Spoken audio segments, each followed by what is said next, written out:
Wes du har, min friend, and welcome to another video. And I'm back with more take on Amazon's The Lord of the Rings even before it actually starts to be filmed. Now, I would like to approach the topic once again from a different point of view, from a point of view of a man who has been a lifelong fan of Tolkien, and not only that, a man whose 2 university degrees are basically based on Tolkien.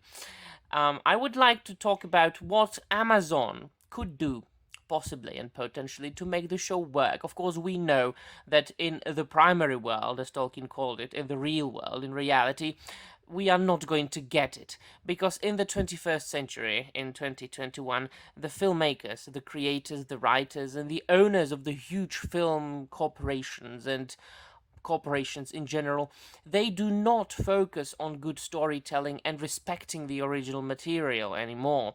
These things are being put aside, they are being put in the background, and what they are focusing on is inclusion, representation, and diversity. They are approaching the adaptations of good old classic books by thinking of, well, all right, how can we represent as many groups, marginalized groups as they call them, ethnicities and genders and sexualities and faiths and all these things as possible, even if it spoiled or absolutely disrespected the original material. So that is why, once again, I'm saying that the work of art written by Professor John Ronald Reuel Tolkien cannot be faithfully and with respect adapted into an audiovisual medium these days. But let us suppose that we live in a perfect world. Let us fantasize, all right? What could they do? All right, we know that they are not going to focus on the First Age. And honestly, you cannot really faithfully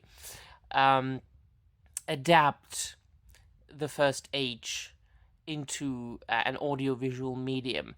It's too epic for this. No film studio has such a big stack of money to spend it on, let's say, the making of Arda, with Eru and the Valar and the Maiar. I don't think so. It's as if you wanted to film the Christian God creating the earth. And how can you possibly compose music that would be the godly music of the Valar?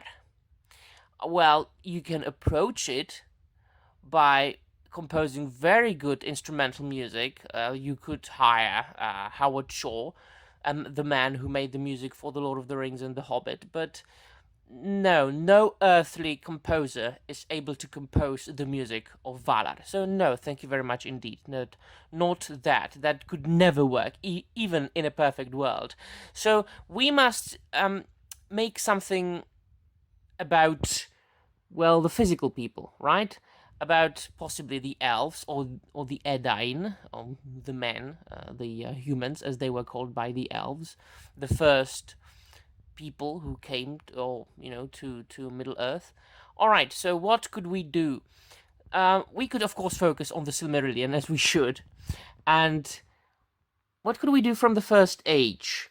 It is, of course, one long story, interconnected and intertwined.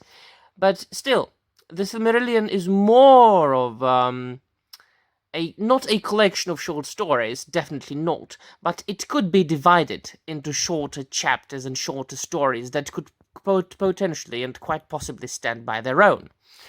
More so, of course, obviously, than The Lord of the Rings and The Hobbit. So we could do chapters, we could do shorter stories. It is going to be, after all, a TV show, so this format is more than appropriate for the TV show. And the first thing that comes up my mind is possibly my favorite story from the Silmarillion, and most certainly my favorite romantic story. Even more, I think that this romantic story, this love story, is even better than the most classic romantic and love stories ever written in the history of mankind. Romeo and Juliet, my ass, my friends. I'm talking about the story of Beren and Luthien. Beren, a human being, a man, the son of Barahir and Emeldir, from the house of Beor, which was the first house of the Edain, the first house of the high men who came to Arda, to Middle-earth. And Luthien, the daughter of King Thingol of Doriath, and Melian, who was a Maya from the Maiar, who were spirits who ascended to Arda to help the Valar create Middle-earth. So, and already there, you can see many things that are potentially connecting this TV show with The Lord of the Rings, even for the general audience, for the normies. I'm trying to make this video as simplistic as possible, not really getting into the details of the book too much. Already, you can hear the name Barahir, who was mentioned in the film The Ring of Barahir, right?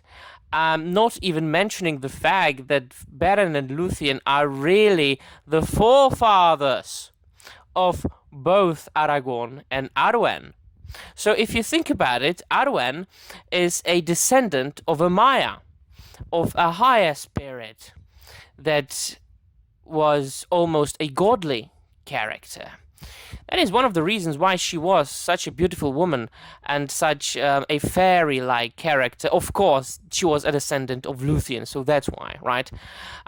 We've got things like Huan the Hound.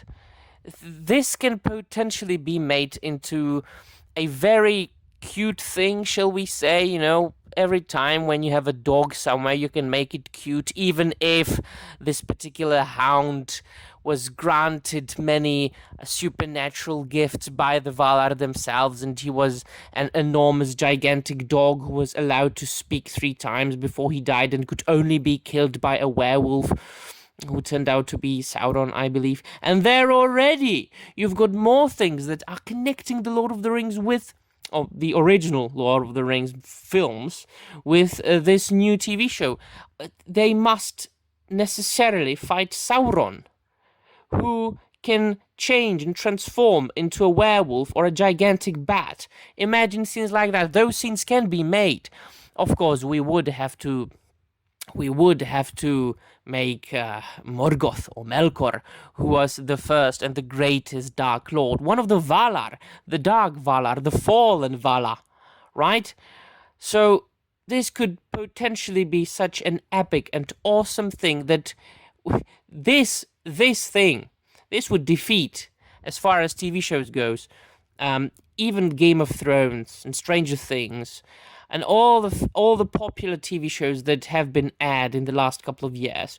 But alas, unfortunately, we know, and let us admit that such a beautiful thing can never happen in the real world, in the primary world.